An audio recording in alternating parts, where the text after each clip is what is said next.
They called him a man of God. A leader. A protector. But inside his home, he was something else entirely. They called her a murderer. A cold-blooded killer. But they never asked why. A 16-year-old girl. A pastor father. A mother who stood by and did nothing. For years of suffering. And one night that changed everything. She didn't run. She didn't hide. She did what no one expected. Some say she went too far. Others say it wasn't far enough. But before you judge her, ask yourself, what would you have done? How much pain can one person endure before they break? Before they decide there's no other way out? Welcome to True Crime Department, where we dive deep into the most shocking true crime cases. If you love real-life stories of betrayal, obsession, and murder, hit that subscribe button and turn on notifications so you never miss a case. To the congregation, Pastor DeAndre Monroe was a man of God. A leader who preached about righteousness, discipline, and faith. A man who stood at the pulpit every Sunday, his voice booming through the sanctuary, delivering sermons about love, obedience, and the importance of family. His presence carried weight, his words held power. He built charities, organized community events, and helped struggling families. The people adored him, respected him, trusted him. To them, he was a man chosen by God. But to Zahara, he was something entirely different. Inside the walls of their home, he wasn't a man of faith. He was a man of fear. A man whose rules could never be questioned. A man who controlled everything, every thought, every action, every breath his family took. He ruled his house like a dictator, his authority absolute. There was no kindness behind closed doors, no warmth, no love, only orders to follow and punishments for stepping out of line. He expected obedience without hesitation. Submission without question. His family was not just his responsibility. They were his property. The church was his kingdom. His family were his captives. His wife, Celeste Monroe, never defied him. She never challenged him. She never spoke against him. To her, he was more than just a husband. He was a leader, a guide, an extension of God himself. His word was law. His actions, unquestionable. Whatever he did, however he chose to discipline his household, she accepted it without resistance. And she expected Zahara to do the same. A mother is supposed to protect her child. To step in when something is wrong. To be a shield against the storm. But Celeste was no shield. She was an enforcer. When Zahara cried, her mother ignored her. When she begged for help, her mother told her it was all part of life, that suffering was a test of faith, that obedience was more important than comfort. That this was how a good daughter behaved. This is how we show obedience, Zahara. This is what God wants. When Zahara questioned why she was being punished, why she was treated this way, why no one cared, her mother's answer was always the same. Do you want to go to hell, Zahara? Because disobedience is a one-way ticket. And so, Zahara learned. She learned that resistance was useless. That the pain would not stop. That no one was coming to help her. She stopped asking questions. Stopped fighting back. She did what she was told. Because what choice did she have? There was nowhere to run. No escape. No freedom. No friends. No social media. No outside influences. Every decision, what she ate, how she dressed, how she spoke, was controlled. Every move she made was watched. There were rules for everything, and breaking them was never an option. Her world was small, her life dictated by the expectations of a man who demanded absolute control. And in that world, fear wasn't just an emotion. It was the only thing that existed. When people are abused, they respond in three ways: fight, flight, or freeze. Zahara didn't fight back. She couldn't run. She was stuck in freeze mode, trapped in a cycle she never chose. Her brain rewired itself for survival. Zahara was 12 the first time her father came into her room. She didn't fight back. She didn't run. She froze. That night changed everything. Her own father abused her. The man she had been told to trust, to obey, to honor, became her worst nightmare. The house she had grown up in was no longer a home. It was a prison, and she was its prisoner. Her brain rewired itself for survival. She learned to say the right things, to act the way they wanted. She stopped resisting. Every time she spoke out, the punishments worsened. Locked in her room for days, only allowed out for church. Forced to fast for cleansing, while her body weakened. Every time she disobeyed, her father would pray over her. But the prayers never ended in salvation. They always ended in pain. For 4 years, her father did as he pleased. Every night, she prayed it would stop. Every night, it happened again. She tried to tell her mother, but Celeste never listened. She already knew. "This is your duty," Celeste told her. "Your father is the man of this house." There was no sympathy. No protection. Her mother's loyalty belonged to her husband, not her daughter. With nowhere to turn, Zahara wrote everything down. A secret journal, hidden beneath her mattress. Pages filled with a voice she wasn't allowed to use. "I don't feel like I exist. Maybe I should just disappear." She didn't cry when she wrote. There were no tears left. The words were all she had. But they weren't enough to save her. The years of abuse turned her into a shell. The pain became normal.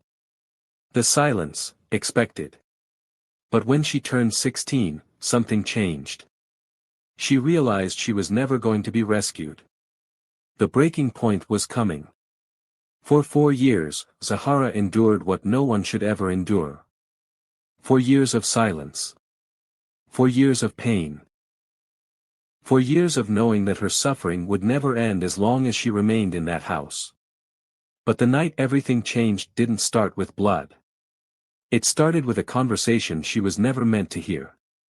Her mother's voice was calm, almost relieved. "She will return a new woman. Obedient.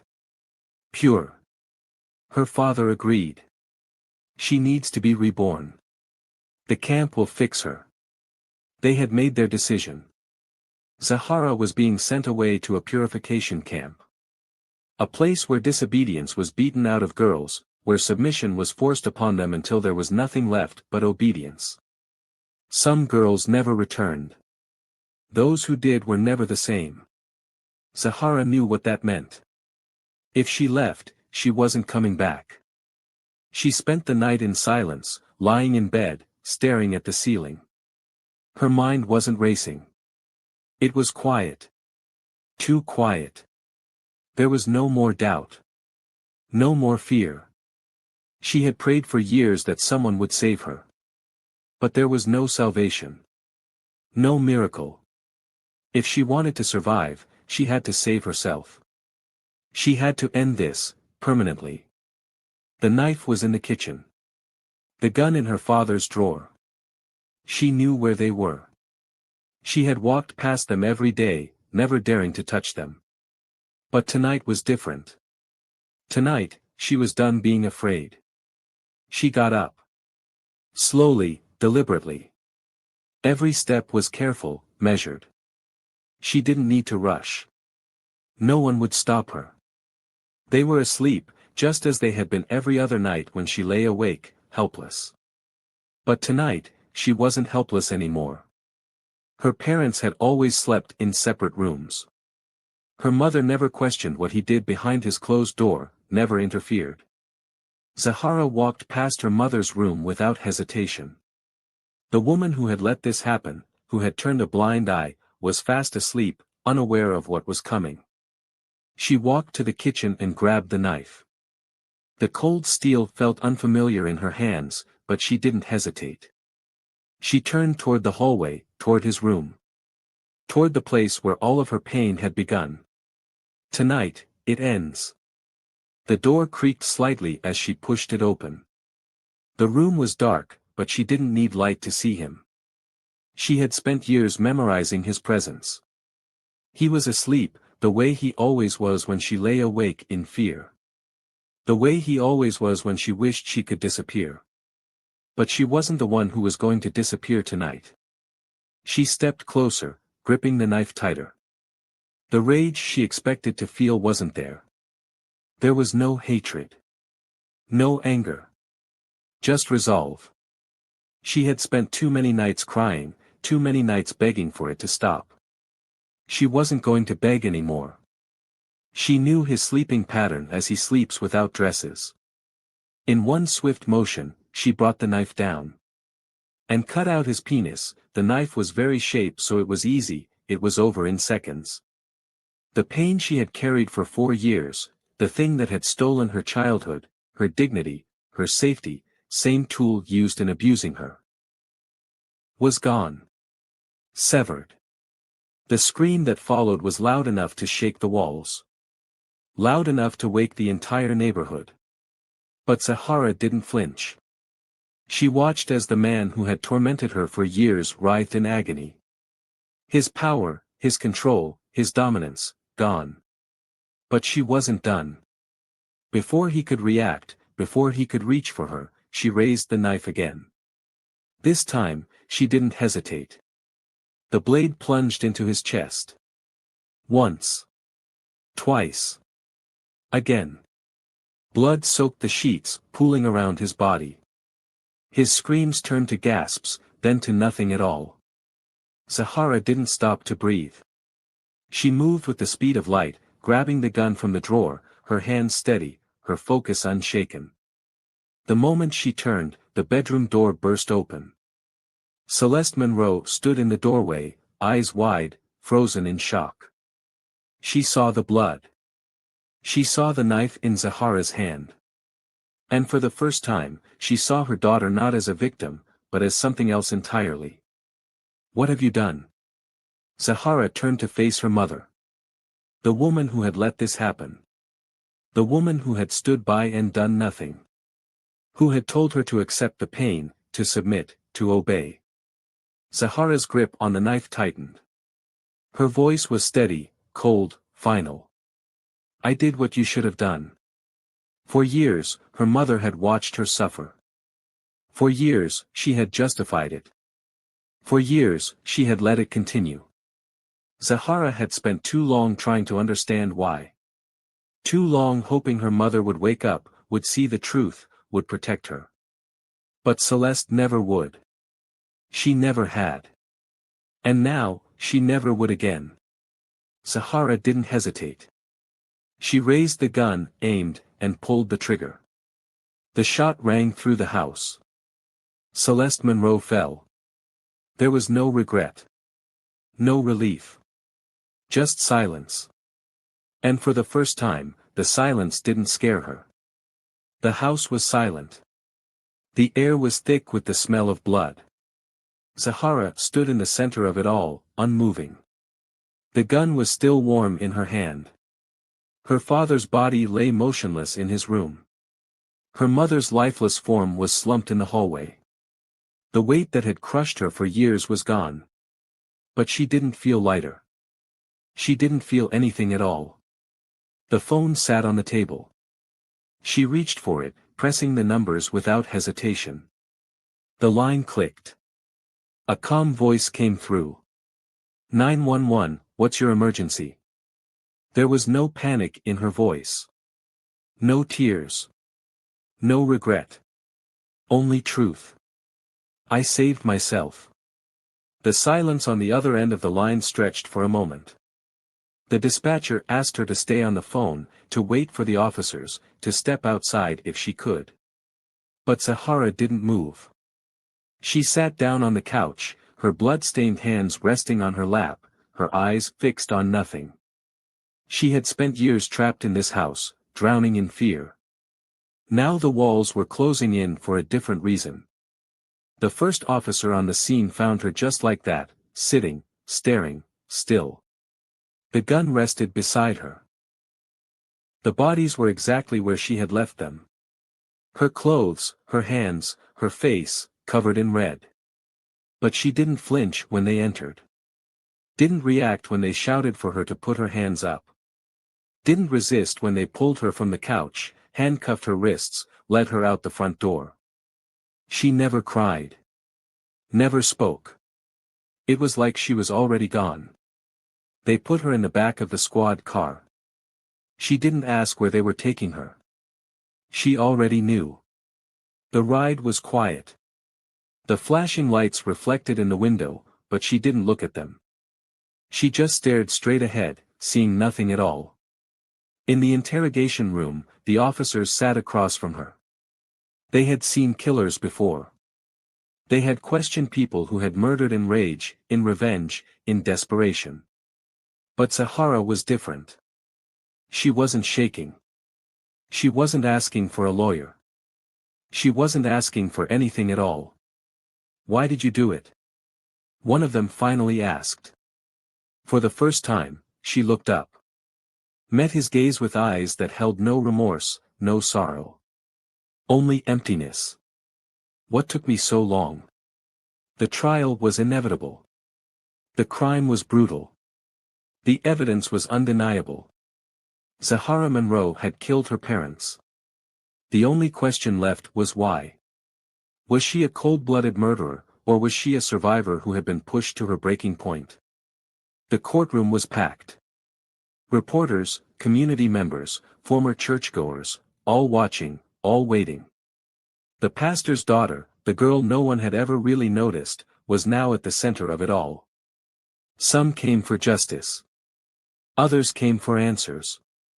The prosecution wasted no time. They painted her as a monster. Calculated. Cold.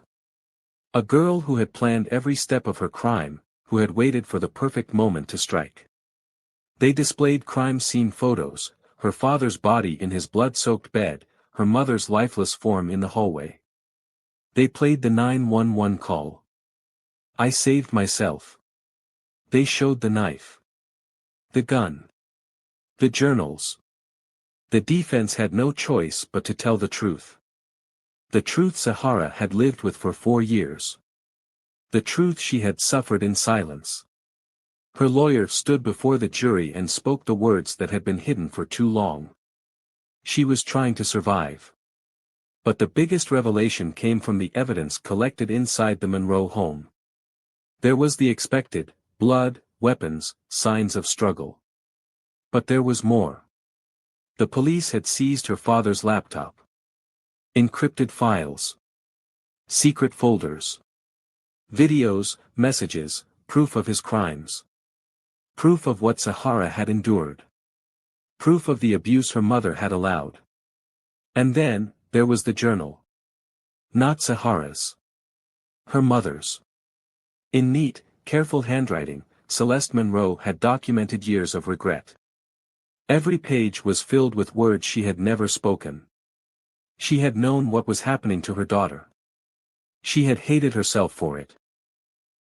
She had written about growing up in a patriarchal family, where the father was seen as a god, where the mother was expected to obey.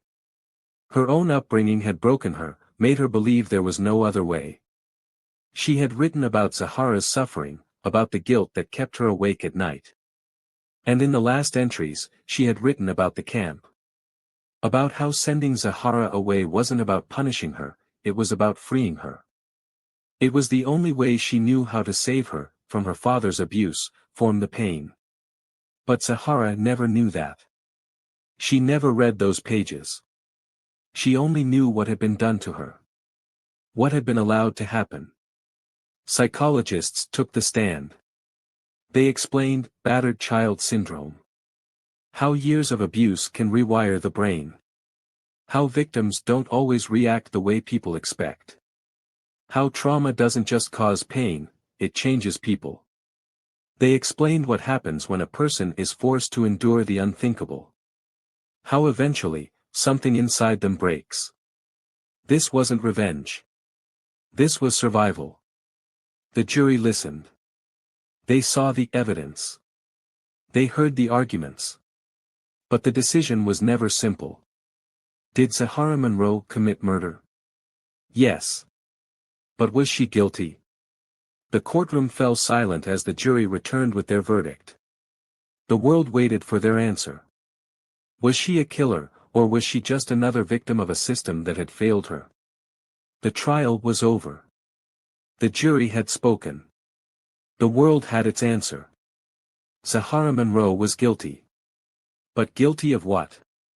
Murder, or survival? The court acknowledged the years of abuse. The evidence was undeniable: medical reports, testimonies, her mother's secret journal, and the hidden files on her father's laptop. The prosecution had argued for murder. The defense had fought for leniency. In the end, the judge made a decision that would define the rest of Zahara's life. She would not face life in prison. She would not spend the rest of her days behind bars. But she would not walk free either. Zahara Monroe was sentenced to 15 years in prison for voluntary manslaughter, with the possibility of parole after 10 years. The mutilation charge, cutting off her father's manhood, added an additional 5 years, but the judge ruled that time would run concurrently, meaning she could still be released in a decade if she showed good behavior. The court ruled that Zahara was not a cold-blooded murderer, but a deeply traumatized survivor who had finally broken under the weight of her suffering.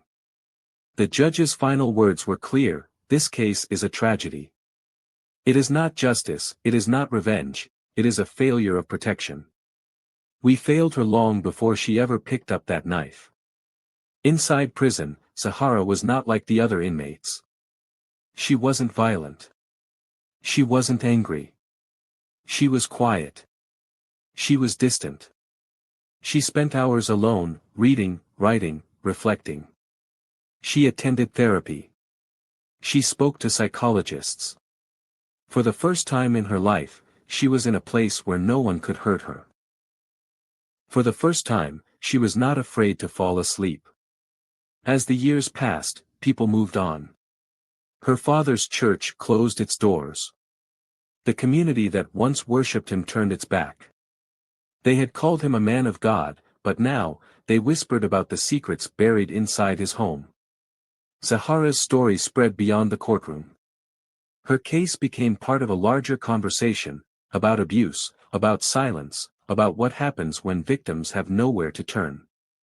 But this story was never just about Zahara. It was about all the others.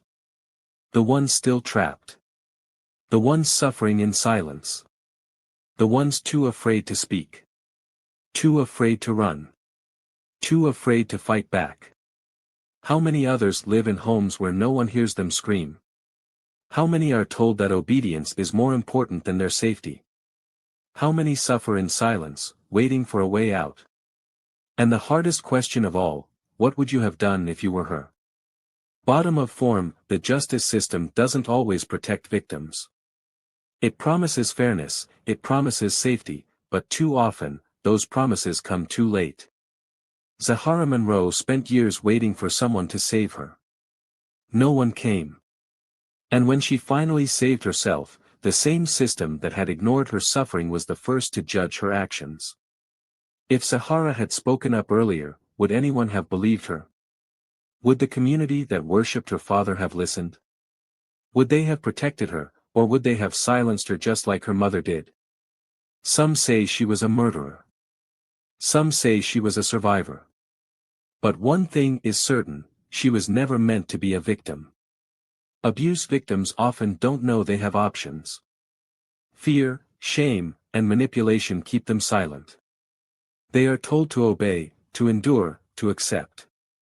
And when they finally break free, the world asks why they didn't leave sooner, why they didn't speak up, why they didn't run. But what if they had nowhere to go? What if they were too afraid to run? What if no one would have believed them?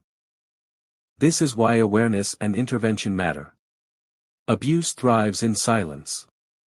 It hides behind closed doors, behind religious figures, behind the image of a perfect family. But if we learn to recognize the signs, If we stop looking away when something feels wrong, we can prevent tragedies like this from happening. We can save lives before it's too late. If you or someone you know is in danger, seek help. No one deserves to live in fear. No one deserves to suffer in silence.